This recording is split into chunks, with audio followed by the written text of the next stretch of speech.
Bismillahirrahmanirrahim. Assalamualaikum warahmatullahi wabarakatuh. Kami mahasiswa dari Universitas Malikus Saleh Sumawe. Video ini dibuat untuk menyelesaikan tugas kelompok mata kuliah teori belajar dan pembelajaran dengan dosen pengampu Ibu Hayatun Nufus, SPDI MPD. Kami dari kelompok 1 terdiri dari 5 anggota yang masing-masing bekerja sama dalam memenuhi tugas ini. Jadi, langsung saja, ini dia video presentasi dari kami.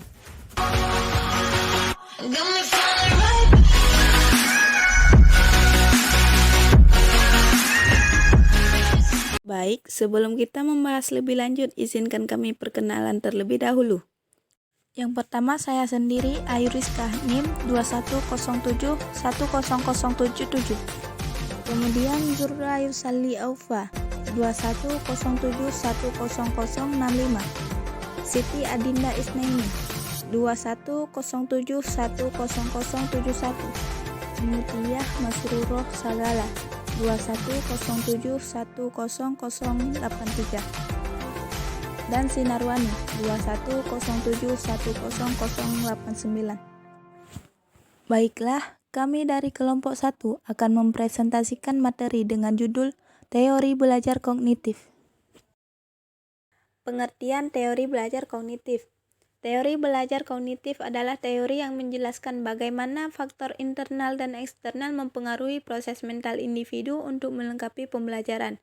Teori belajar kognitif berfokus pada penggunaan unsur kognitif dalam proses belajar. Adapun beberapa tokoh belajar kognitif, yaitu pertama ada Jean Piaget. Nah, Jean Piaget ini lahir di Neuchâtel, Swiss pada 9 Agustus 1898 dan meninggal di Geneva pada 16 September 1980. Pada teori ini, Piaget menjelaskan bagaimana anak beradaptasi dengan menginterpretasikan objek dan kejadian di sekitarnya. Teori ini biasa disebut dengan genetik epistemologi. Nah, karena ini yang melacak perkembangan maupun kemampuan intelektual anak. Nah, adapun tahap-tahap perkembangan kognitif Piaget ini dibagi atas beberapa tahapan. Yang pertama ada tahapan sensorik, yaitu dari umur 0 sampai 2 tahun. Pada tahapan ini, anak berinteraksi aktif dengan lingkungannya dan mulai mengartikan dunia seperti apa yang mereka lihat. Nah, pengalaman itu diperoleh melalui fisik atau gerakan anggota tubuh dan sensorik, yaitu koordinasi alat indera mereka. Yang kedua, ada tahapan pre-operasional, yaitu dari usia 2 sampai 7 tahun. Pada tahapan ini, anak mulai bisa mempresentasikan dunia dengan menggunakan kata-kata, bayangan maupun gambar. Nah, tapi masih berdasarkan apa yang dilihat dan perkataan hatinya. Maksudnya sini belum bisa membedakan secara konkret. Selanjutnya ada tahapan operasional konkret, yaitu 7 sampai 11 atau 12 tahun. Pada masa ini, anak sudah mulai memahami konsep, sebab, dan akibat secara rasional dan sistematis. Selanjutnya ada tahapan operasional formal, yaitu dari umur 12 hingga dewasa. Pada masa ini, anak sudah mulai menggunakan logika untuk menyelesaikan permasalahan dan menarik kesimpulan dari informasi yang didapatkannya. Adapun kelebihan dan kekurangan dari teori Jean Piaget. Yang pertama, kelebihannya dapat meningkatkan motivasi siswa serta menjadikan proses belajar siswa menjadi lebih kreatif. Kemudian kekurangannya yaitu tidak dapat diukur dari satu siswa saja. Tokoh yang selanjutnya, Gardner. Memiliki nama lengkap Robert Mill Gardner. Lahir pada 21 Agustus 1916 di Massachusetts, Amerika, dan meninggal dunia pada 28 April 2002 di Tennessee, Amerika. Gardner merupakan seorang psikologi yang banyak melakukan penelitian mengenai fase-fase pembelajaran, tipe-tipe kegiatan pembelajaran, dan hierarki belajar. Dalam penelitiannya, beliau banyak menggunakan materi matematika sebagai medium untuk menguji penerapan teorinya. Menurut Gardner, ada beberapa tahap pengelolaan atau proses kognitif yang terjadi dalam belajar yang kemudian disebut fase-fase belajar. Fase-fase tersebut ialah yang pertama, fase motivasi. Siswa diberi motivasi untuk belajar dengan harapan bahwa dengan belajar siswa akan memperoleh hadiah atau imbalan akan usaha untuk belajar. Yang kedua, fase pengenalan. Siswa harus memberikan perhatian pada bagian-bagian yang esensial dari suatu kejadian instruksional jika belajar akan terjadi. Yang ketiga, fase perolehan. Bila siswa memperhatikan informasi yang relevan, maka ia telah siap untuk menerima pelajaran. Siswa dapat membentuk gambaran-gambaran asosiasi baru antar informasi baru dan informasi lama. Kemudian fase retensi. Informasi baru diperoleh harus dipindahkan dari memori jangka pendek ke memori jangka panjang. Ini dapat terjadi melalui pengulangan kembali, praktek, elaborasi, dan lain-lain. Fase pemanggilan atau recall. Bagian penting dalam belajar adalah memperoleh hubungan dengan apa yang telah dipelajari, yaitu memanggil atau recall informasi. Fase generalisasi. Biasanya informasi itu kurang nilainya jika tidak dapat diterapkan di luar konteks di mana informasi itu dipelajari. Jadi generalisasi atau transfer informasi pada situasi-situasi baru merupakan fase kritis dalam belajar. Fase penampilan. Para siswa harus memperhatikan bahwa mereka telah belajar sesuatu melalui penampilan yang tampak. Yang terakhir, fase umpan balik. Para siswa harus memperoleh umpan balik tentang penampilan mereka yang menunjukkan apakah mereka telah tahu atau belum mengerti tentang apa yang telah diajarkan. Adapun kelebihan dari teori Gardner yaitu dapat dikendalikan melalui cara mengganti stimulus alami dengan stimulus yang tepat untuk mendapatkan pengulangan respon yang diinginkan. Sementara individu tidak menyadari bahwa ia dikendalikan oleh stimulus yang berasal dari luar dirinya. Teori Gardner juga memiliki kekurangan. Di antaranya yang pertama, pembelajaran hanya berpusat pada guru, di mana guru bersifat otoriter. Kemudian, komunikasi berlangsung satu arah. Guru melatih dan menentukan apa yang harus dipelajarinya. Selanjutnya, hanya berorientasi pada hasil yang diamati dan diukur. Teori David Ausubel atau yang dikenal dengan teori Ausubel. David Ausubel lahir di Brooklyn, New York pada tanggal 25 Oktober 1918 dan ia meninggal pada tanggal 9 Juli 2008. David Ausubel adalah seorang psikolog pendidikan yang sangat terkenal dengan teori meaningful learning-nya, atau yang dikenal dengan belajar bermakna. Teori belajar bermakna itu ada terbagi dua, yaitu yang pertama belajar bermakna atau yang disebut dengan meaningful learning. Belajar dikatakan bermakna jika informasi yang akan dipelajari siswa disusun sesuai dengan struktur kognitif atau dapat berupa fakta-fakta, konsep-konsep, maupun generalisasi yang telah diperoleh atau bahkan dipahami sebelumnya oleh siswa. Yang dimiliki siswa itu sehingga siswa itu dapat mengaitkan informasi baru dengan struktur kognitif yang dia miliki. Yang kedua, belajar menghafal atau rote learning.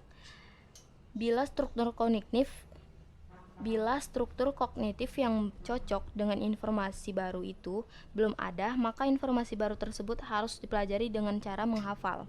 Dalam menerapkan teori Ausubel dalam belajar, terdapat prinsip-prinsip yang harus diperhatikan sebagai berikut. Yang pertama, pengaturan awal atau advanced organizer. Pengaturan awal mengarah siswa ke materi yang akan dipelajari dan mengingatkan siswa pada materi sebelumnya yang dapat digunakan untuk membantu guru dalam menanamkan konsep baru. Nah, yang kedua ini diferensiasi progresif. Pengembangan konsep berlangsung paling baik jika unsur-unsur yang paling umum, paling inklusif dari suatu konsep diperkenalkan terlebih dahulu, baru kemudian diberikan hal-hal yang baik, lebih spesifik dan khusus dari konsep tersebut. Yang ketiga, belajar superordinat. Selama informasi diterima dan diasosiasikan dengan konsep dalam struktur kognitif atau subsumsi, maka konsep tersebut tumbuh dan mengalami diferensiasi. Belajar superordinat dapat terjadi apabila konsep-konsep yang telah dipelajari sebelumnya dikenal dengan unsur-unsur dari sebuah konsep yang lebih luas dan inklusif. Nah, yang keempat ini penyesuaian integratif atau rekonsiliasi integratif. Guru harus mampu memperlihatkan secara eksplisit bagaimana arti-arti baru dibandingkan dan dipertentangkan dengan arti-arti sebelumnya yang lebih sempit dan bagaimana konsep-konsep yang tingkatnya lebih tinggi selanjutnya mengambil arti baru.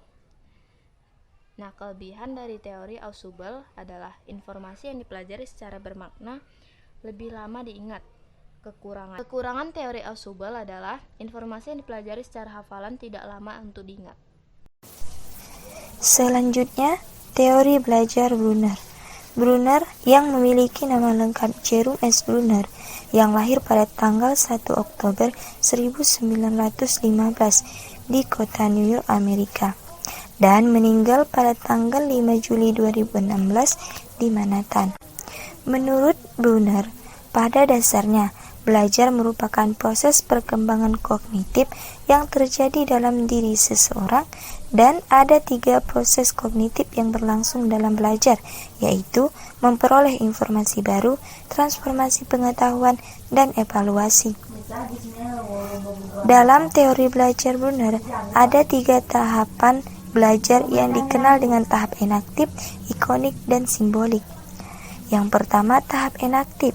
Tahap enaktif merupakan representasi berbasis tindakan. Pada tahap ini, pengetahuan dipelajari secara aktif dengan berbuat atau belajar sambil melakukan. Peserta didik pada tahap ini melakukan observasi dengan menggunakan benda-benda yang konkret atau situasi nyata. Yang kedua, tahap ikonik. Tahap ikonik merupakan tahap representasi berbasis gambar. Pada tahap ini, pengetahuan dipresentasikan dalam bentuk bayangan visual, gambar, atau diagram yang menggambarkan kegiatan konkret atau situasi nyata yang terdapat pada tahap enaktif. Peserta didik pada tahap ini melakukan observasi terhadap suatu realitas tidak dengan secara langsung mengalami, tetapi cukup melakukannya selalu melalui sumber-sumber sekunder seperti tulisan atau gambar-gambar. Yang ketiga yaitu tahap simbolik. Tahap simbolik merupakan representasi berbasis bahasa. Pada tahap ini, pengetahuan dipresentasikan dalam bentuk simbol-simbol abstrak. Peserta didik pada tahap ini membuat abstraksi berupa teori-teori, penafsiran, analisis, dan sebagainya terhadap realitas yang telah diamati dan dialami. Kelebihan dari teori belajar Brunner adalah yang pertama, belajar penemuan dapat digunakan untuk menguji apakah belajar sudah bermakna. Yang kedua, pengetahuan yang diperoleh si belajar akan tertinggal lama dan mudah diingat. Yang ketiga, belajar penemuan sangat diperlukan dalam pemecah masalah, sebab yang diinginkan dalam belajar agar si belajar dapat mendemonstrasikan pengetahuan yang diterima. Adapun kekurangan dari teori belajar Brunner, yang pertama yaitu belajar penemuan ini memerlukan kecerdasan anak yang tinggi. Bila kurang cerdas, hasilnya kurang efektif. Yang kedua, teori belajar seperti ini memakan waktu cukup lama, dan kalau kurang terpimpin atau kurang terarah dapat menyebabkan kekacauan dan kekaburan atas materi yang dipelajari. Pierre Van Til adalah seorang pengajar matematika di Belanda yang telah mengadakan penelitian melalui observasi dan tanya jawab. Kemudian, hasil penelitiannya ditulis dalam disertasinya pada tahun 1954. Hasil dari penelitian yang dilakukan Van Til menyimpulkan tahap-tahap perkembangan kognitif anak dalam membantu memahami geometri. Menurut Van Til juga, ada 3 unsur utama dalam memahami geometri, yaitu waktu, materi pengajaran, dan metode pengajaran. Adapun tahap-tahap pemahaman geometri menurut Van Til, yaitu 1. Tahap pengenalan.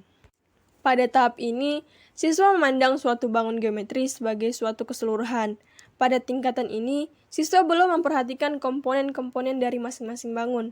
Dengan demikian, meskipun pada tingkatan ini siswa sudah mengenal nama suatu bangun, tapi siswa belum mengamati ciri-ciri dari bangun tersebut. Sebagai contoh, siswa mengetahui persegi panjang, tapi dia belum mengetahui ciri-ciri dari persegi panjang tersebut. Yang kedua, tahap analisis. Pada tahap ini, siswa sudah mengenal bangun-bangun geometri berdasarkan ciri-ciri dari masing-masing bangun. Dengan kata lain, pada tingkatan ini, siswa sudah terbiasa menganalisis bagian-bagian yang ada pada suatu bangun dan mengamati sifat-sifat yang dimiliki oleh unsur-unsur tersebut. Yang ketiga, tahap pengurutan. Pada tahap ini, siswa sudah bisa memahami hubungan antara bangun yang satu dengan bangun yang lain. Misalnya, pada tingkatan ini, siswa sudah bisa memahami bahwa setiap persegi adalah persegi panjang, karena persegi juga memiliki ciri-ciri persegi panjang. Yang keempat, tahap deduksi. Pada tahap ini, siswa sudah dapat mengambil kesimpulan secara deduksi, yaitu menarik kesimpulan dari hal-hal yang bersifat khusus. Siswa mampu memahami pengertian-pengertian pangkal, definisi, aksioma-aksioma, dan teorema-teorema dari geometri. Dan siswa sudah bisa memulai menyusun bukti-bukti secara formal. Ini berarti bahwa pada tingkatan ini, siswa sudah bisa memahami pemikiran yang bersifat deduktif dan aksioma dan mampu menggunakan proses-proses berpikir tersebut. Yang kelima, tahap keakuratan. Pada tahap ini, siswa sudah memahami betapa pentingnya ketepatan dari prinsip-prinsip dasar yang melandasi suatu pembuktian. Pada tahap ini, siswa sudah memahami mengapa sesuatu itu dijadikan postulat atau dalil. Kelebihan dan kekurangan teori Van Hill. Yang pertama, kelebihan teori Van Hill. Teori ini membantu siswa untuk lebih memahami geometri dengan belajar melalui pengalaman. Siswa tidak dituntut untuk mengetahui terlebih dahulu teori geometri yang akan diajarkan, sehingga siswa akan menentukan pengetahuannya sendiri melalui proses belajar yang mereka lakukan. Kekurangan teori Van Hill. Pembelajaran teori Van Hill ini harus dilakukan secara bertahap karena jika tidak, kemungkinan siswa untuk dapat memahami geometri dengan baik tidak akan tercapai.